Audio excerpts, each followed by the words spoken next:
Let's talk a little bit, if we could, about binding arbitration.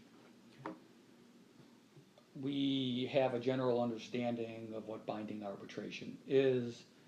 We know that it is directly related to safety officers like police and fire departments, prison workers.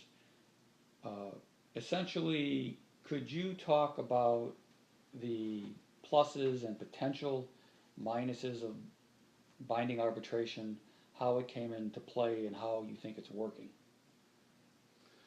Well, that's kind of a hard subject because, for the most part, those are city employees. Um, Although the state does play an aspect in that because we set up the process of binding arbitration. We say, basically, you don't want your fire department or your police department or your people who are guarding your prisoners to go out on strike. And so, but who do you compare them to? You know, who in the private sector is a comparable that you take a look at and say, well, these people are they, you know, they go out and put out fires, or they go arrest the bad guy, or they show up if we have an accident.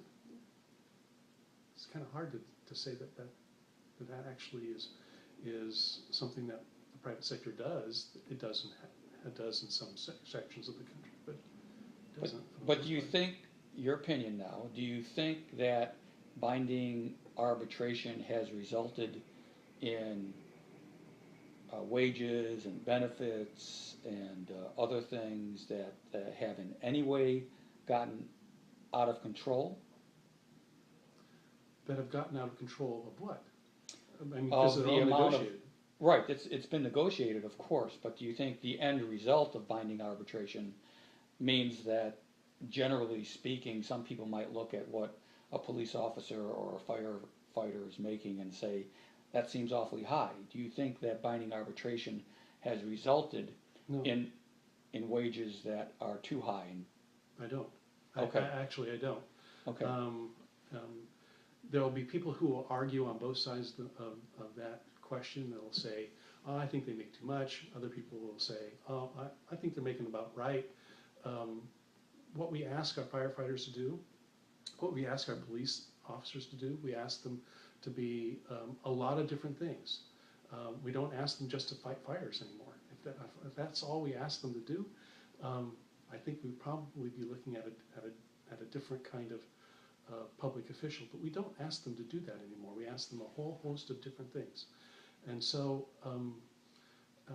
I don't think that's an unfair wage or benefit that they get when you have bargained away your right to strike.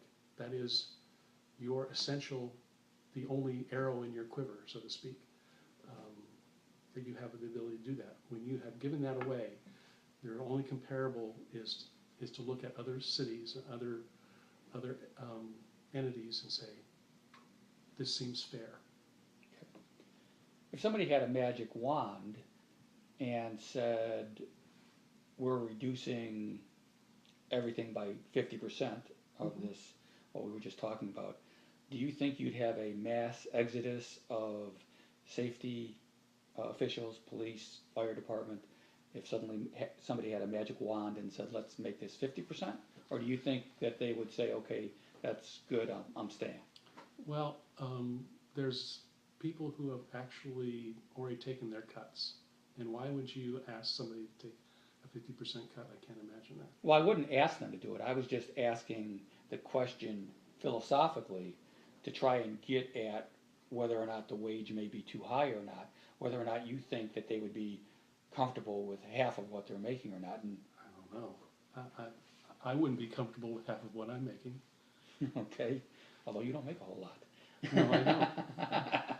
Okay, very good. I mean, again, that was more of a philosophical point to be made as to how do you gauge what a legitimately sound salary structure is for people. One way is to compare it to other folks, as you had mentioned.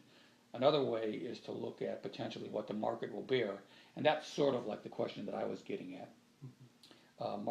What the market bears is also a way to look at salary structure. I think that probably your personnel costs are your most expensive costs. I mean, you hear at the paper, I suspect that your personnel costs, what you pay your reporters, what you pay people in wages and benefits far outstrips what it is to keep the lights on or the heat on or whatever it is. Pay for your ink, even though I think we give you a tax break on that. I'm sure you do, Jim. Yeah, I'm sure we do, somewhere. But regardless of that, I think that is always going to be your most expensive aspect of a budget. And although your budgets are not available for the public to look at, the public sector's budgets are. In fact, we do them in open meetings, and we participate because it is the public sector. It is dollars that everyone has contributed to, and it should be an open and above board process that you see where your contribution went. Now, not everybody's going to agree with that contribution, and there will be people who say that's a waste, and another person who will say that's a benefit. Okay, very good.